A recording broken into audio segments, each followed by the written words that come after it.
This is the one you've been waiting for. This is the Magpul video about the Magpul PDR. But before we get to that, we got to get our Spartan Imports commercial done. SpartanImports.com is the source of the Magpul products for your local retailers. So remember, SpartanImports.com. Now back to this Airsoft Medicine video at SHOT Show 2012. Here we are with Alex again from Magpul. Alex, it's been a good year. We've had a lot of feedback on our last year's video on this gun. Tell us where it's at now, because everybody wants to know. So it's really, really exciting. Last year we had a rough prototype. It didn't have any internals. We were working on the internals, and we kind of knew how everything was going to go together. But with a lot of development, a lot of that stuff takes time. And even when they told me last year, hopefully by 2012 SHOT Show, they have a working prototype, I was extremely skeptical. I was, happily positive to try and say, yeah, it'll be awesome, but I was still a little skeptical because when it comes to production on most things, you really never know. There's so many sort of roadblocks that happen with a production schedule. So what's awesome is that we actually have a working prototype. Okay, it's not a final production piece. There are still some things we need to refine on the piece, but it shoots, it works, it's an awesome gun. I really like it. And being that far along, that means that a final retail production version is just around the corner. We're aiming for a mid-year, pretty much summer, probably around June, July release. That's conservatively optimistic. I don't think it'll happen before that, but we are definitely aiming for mid-year release. Any price yet? I don't really want to comment on price. A lot of conjecture about how much it's going to cost. It's going to cost as much as the ACR. It is not going to cost as much as the ACR. Good. It is going to be a lot cheaper than the ACR. It is still a mid to high-end gun, but along those lines, I've been hearing numbers in the low threes, so low 300s. I don't want to say that's exactly what it is. It may change, but we were able to shave a lot of the cost because this is a mostly polymer gun. It still uses all our DuPont polymers that we've been using for the years on all our quality products. However, because it's mostly a polymer gun and there's no real metal CNCing that we have to do on the exterior of the gun, we were able to shave so much cost in terms of machine time. We were able to do a lot more stuff directly in-house. It was just epic in terms of how much, considering this is a new gun, and we're going to get into some of the details soon, but considering it's a new gun, completely new development from scratch, right?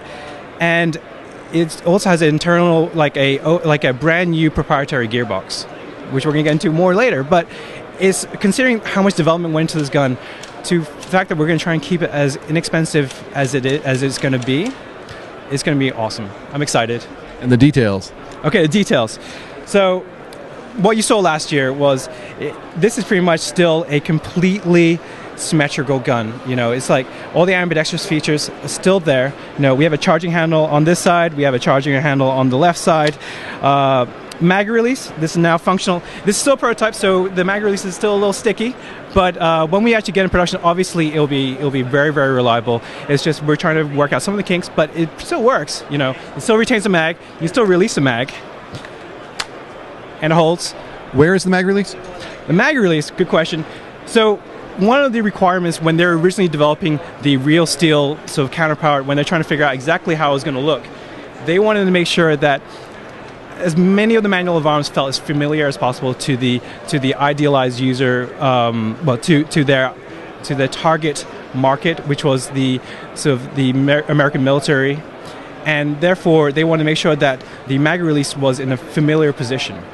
Being that it is still a bullpup, they want to make sure that at the very least, rather than having to use the magazine release at the rear of the gun, kind of like with the L85 and the AUG, they have a magazine release right here where your index finger would naturally rest. It's like for firearm safety rules, you keep your finger outside the trigger guard, straight off the trigger, but you also want to keep it up on the receiver so that your gross motor reflexes, if you fall, trip, you don't want your finger to be hovering like this because you'll naturally want to pull the trigger. So the idea is that if you fall, you lose your magazine? So you really reinforce, yeah, exactly.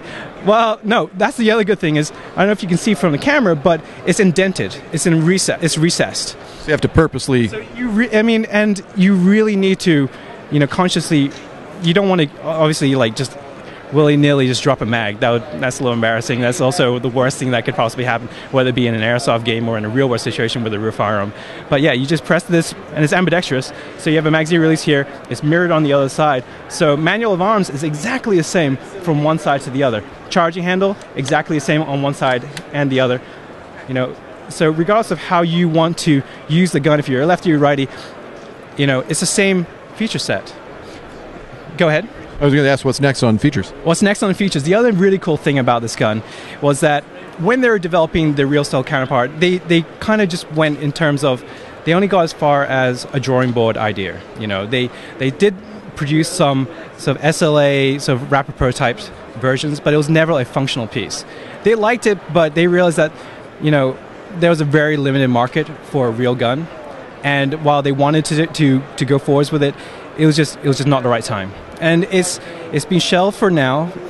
Maybe it's on the back burner. I don't know. I can't comment to that. But they kind of like with the FPG, they realized that while they had a working version of the FPG, and they never went into production with the real FPG, they had the opportunity to explore that as airsoft. And we were talking to them about it for years, and they're like, let's do this as an airsoft gun with the FPG. And we brought it to market. And it sold well, and people like it. It's a little bit of a niche gun, I admit to that. I mean, it's not for everybody. It is gas blowback, so maybe some people don't like it. I personally really like it because I think it's a nice little small backup gun that I can put in a GP pouch and just pull up if my primary goes down. I like it for CQB. It's loud. It's fun. But, maybe it's not for everybody, and I understand that. The PDR was kind of a similar situation in terms of development, where they developed it as far as a generic concept, but they never took any further. And if you ever looked at some of the video and some of the pictures from like 2006, 2007, you saw that like the prototype that they had was really, really rough. You can still see the line etchings from like the rapid prototype machine.